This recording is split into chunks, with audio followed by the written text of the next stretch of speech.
po, magluto po ako ng ginisang patola sa miswa. Sindihan ko po yung kalang. Punasan ko kasaglit ang lutuan.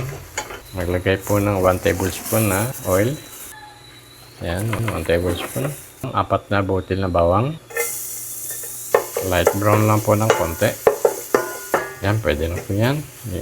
Maglagay po ng isang maliit na sibuyas.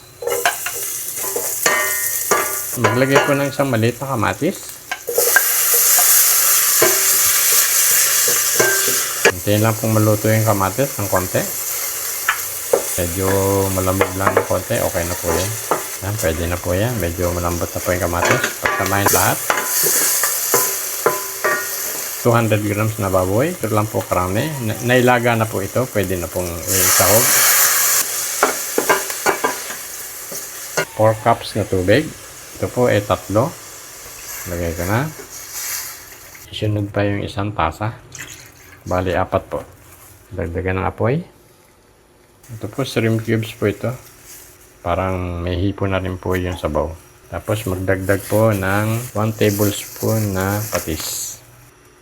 Yan po. Haluin. Hayaan pong kumulo. Buksan ko na po at nakakulo na. Maglagay po ng isang mangkok na patola. Approximate mo to 2 bunga.